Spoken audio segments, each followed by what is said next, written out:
Good morning and Assalamu alaikum students. Hope you are fine and having quality time with your families at your home and also giving plenty of time to your studies as well.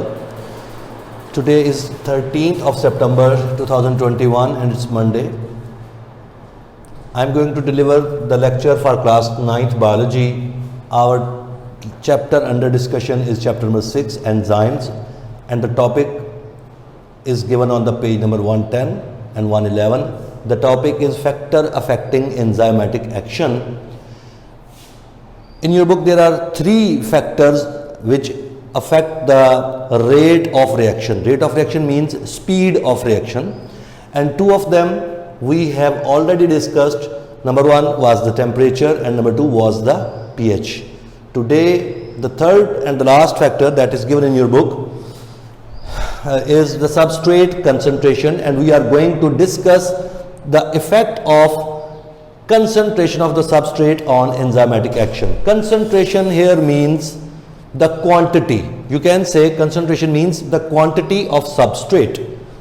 What is the effect of quantity of substrate on enzymatic action? You can understand from these lines that if we change the concentration of the substrate, means quantity of substrate, if we change, what happens? The rate of reaction either will increase or decrease or whatsoever. So there will be some change in the rate of reaction when you will change the concentration of the substrate in the reaction. So let's discuss with the help of an experiment. ये हमारे पास बेटा एक test tube है और इस test tube में हम enzyme जो है वो एक क्वांटिटी में ले लेते हैं. ये एंजाइम है. Suppose the red one is the enzyme. E is the abbreviation that we are using in this chapter for enzymes. और इसमें हम ये ग्रीन कलर में जो मैं ऐड ऑन कर रहा हूं, this is substrate. This is substrate.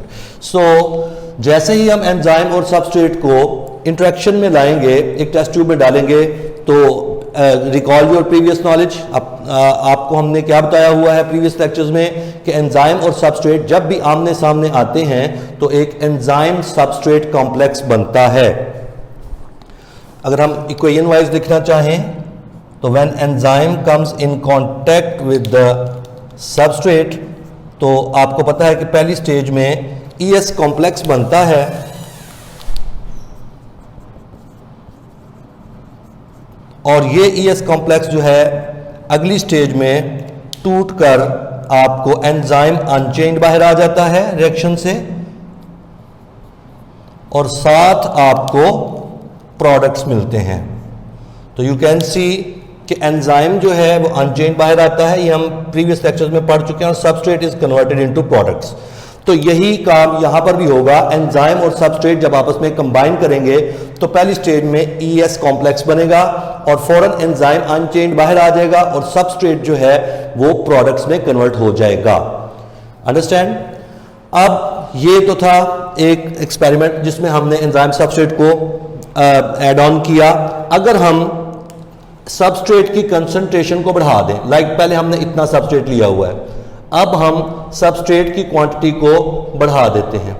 You can see अब सबस्ट्रेट जो है वो बढ़ के इतना हो गया है. What will happen?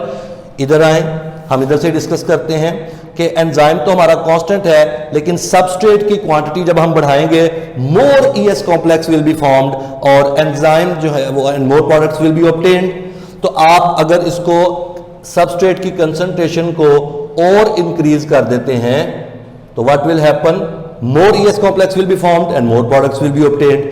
तो आप देख सकते हैं कि ये भी एक डायरेक्टली रिलेशनशिप बन रहा है, डायरेक्टली प्रोपोर्शनल, बिकॉज आप जैसे जैसे एंजाइमेटिक सबस्ट्रेट की कंसंट्रेशन को बढ़ा रहे हैं, रेट ऑफ रिएक्शन साथ साथ बढ़ता जा रहा है. अब तक यही हुआ है, लेकिन once again there will be a limit. उस लिमिट पर जाके अगर आप सबस्ट्रेट को फर्दर पुट ऑन करेंगे तो अब एंजाइमेटिक एक्शन मजीद तेज नहीं होगा, बल्कि टेम्परेचर में और पीएच में क्या था, रेट ऑफ रिएक्शन नीचे आ जाता था। इस केस में अगर जो ग्राफ है वो नीचे नहीं आएगा बल्कि एक स्ट्रेट लाइन ग्राफ आ जाएगा। Let's draw the graph. You know it very well कि हम वाई एक्सिस पे हमेशा क्या लेते हैं, आर, रेट ऑफ रिएक्शन, और एक्स एक्सिस पे हम यहां पर क्या लेने जा रहे हैं, हम यहां पर लेने जा रहे हैं कंसंट्रेशन ऑफ सबस्ट्रेट।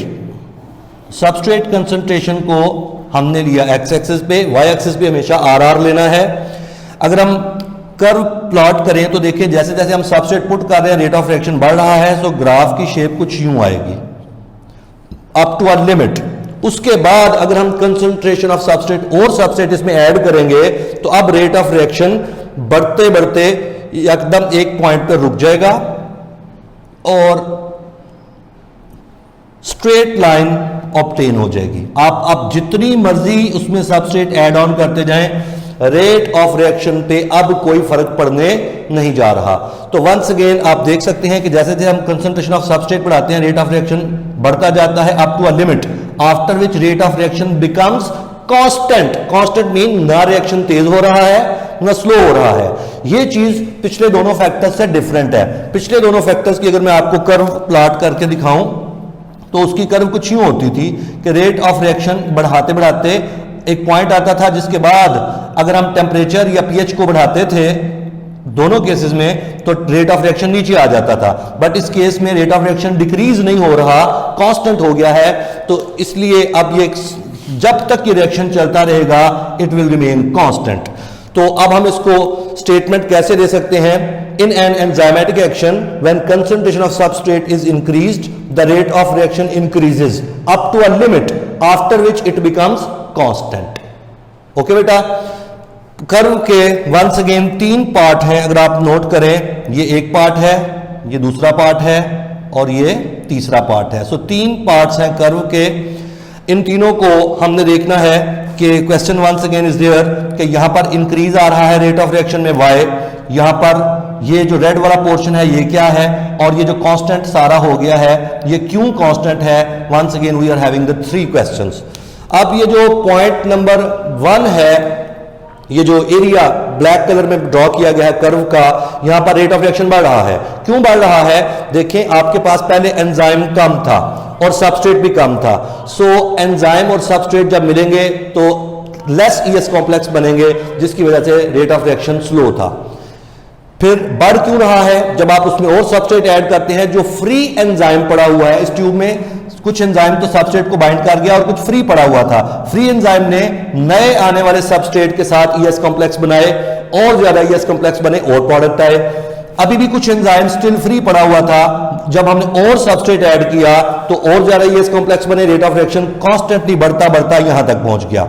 उसके बाद ये स्ट्रेट लाइन क्यों आई, क्यों बनी कि फिर एक वक्त आया कि ऑल एंजाइम गॉट इंगेज्ड, जितनी भी एक्टिव साइट्स थी वो सारी की सारी फिलअप हो गई और उनके फिलअप होने की वजह से फर्दर सबस्ट्रेट ऐड करने से सबस्ट्रेट को वेट करना पड़ेगा टेस्ट ट्यूब में, क्योंकि एंजाइम फ्री नहीं है। जब एंजाइम फ्री होगा तो उसके बाद ही वो सबस्ट्रेट को बाइंड करेगा ना, तो तब तक तो रेट ऑफ रिएक्शन कांस्टेंट रहेगा। बिल्कुल ऐसे जैसे हम एक सैलून पे जाते हैं और वहां पर सपोज 4 सीट्स हैं तो 4 बार्बर्स आर अवेलेबल देयर, तो आप अगर 4 बंदे ऑलरेडी सीटों पे बैठे हुए हैं, आप 5वें या 6ठे आए हैं वहां पे, तो आपको वेट करना पड़ेगा बिकॉज एक्टिव साइट्स एंजाइम की फ्री नहीं है, बार्बर्स फ्री नहीं है। जब कोई फ्री होगा तो आपको वेटिंग सीट से उठा के, वेटिंग चेयर से उठा के जो है उनकी सैलून की जो मेन चेयर है वहां पर लाया जाएगा।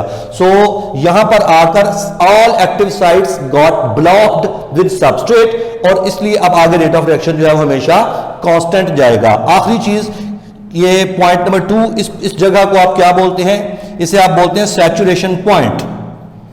इसे क्या बोलते हैं, सैचुरेशन पॉइंट। ये जो एरिया 2 में हमने डाला है इसे आप सैचुरेशन पॉइंट बोलते हैं। सैचुरेशन पॉइंट क्या होता है, the last thing we have to discuss is saturation point.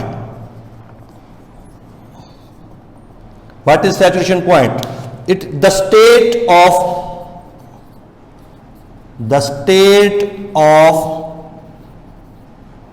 Enzymatic action. ये एक एंजाइमेटिक रिएक्शन की स्टेट है, एक हालत है। The state of enzymatic action when all the active sites of enzyme are occupied by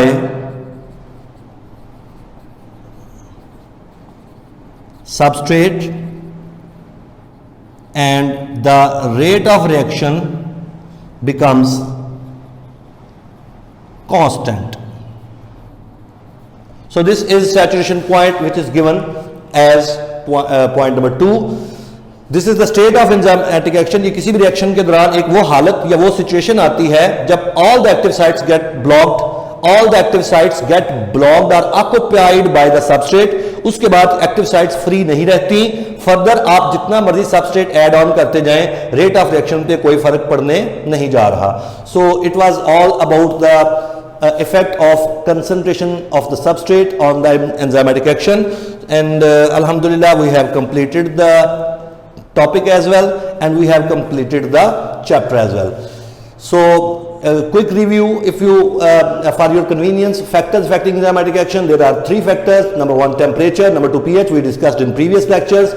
Today the discussion was concentration of substrate. When enzyme and substrate combine, they give you ES complex and then you get products. What happens कि आप enzyme ले लें, उसमें आप थोड़ा substrate डालें पहले, ये देखें इतना, तो enzymatic action होगा. जब आप substrate बढ़ाएंगे, rate of reaction और बढ़ जाएगा. जब आप सबस्ट्रेट और बढ़ाएंगे, रेट ऑफ रिएक्शन और बढ़ जाएगा. और बढ़ते बढ़ते एक वक्त आएगा कि अब अगर आप फर्दर सबस्ट्रेट ऐड करेंगे तो रेट ऑफ रिएक्शन इंक्रीज नहीं होगा, बल्कि रेट ऑफ रिएक्शन जो है वो एक कांस्टेंट स्पीड पर चला जाएगा. अच्छा जी, पॉइंट वही है कि यहां पर क्यों बढ़ रहा है. यहां पर इसलिए बढ़ रहा है rate of reaction because free enzyme पड़ा हुआ है. सबस्ट्रेट पुट करने से फ्री एंजाइम सबस्ट्रेट के साथ इंगेज हो जाता है, ये कॉम्प्लेक्सेस बनना शुरू हो जाते हैं और प्रोडक्ट आना शुरू हो जाता है, रेट ऑफ रिएक्शन बढ़ता जाता है. बट अगर आप सबस्ट्रेट ऐड करते जाएं, एक पॉइंट आएगा कि अब एंजाइम की सारी एक्टिव साइट्स में ऑक्युपाइड हो जाएंगी और अब वो कांस्टेंट स्पीड पे आ जाएगा और ये लाइफ टाइम कांस्टेंट चलेगा. इस जगह को आप सैचुरेशन पॉइंट कहते हैं. ये वो पॉइंट है जहां पर आके सारी एक्टिव साइट्स जो हैं वो अवेलेबल एक्टिव साइट्स जो हैं वो सबस्ट्रेट के साथ बाइंड कर गई हैं. अब फर्दर किसी किस्म की बाइंडिंग नहीं हो सकती जब तक एक्टिव साइट फ्री ना हो, तो लिहाजा sorry rate of reaction constant हो जाता है. So I hope that you have got and understood all of these. Inshallah ta'ala in the next lecture we will come with a new lecture and with a new chapter. Thank you very much.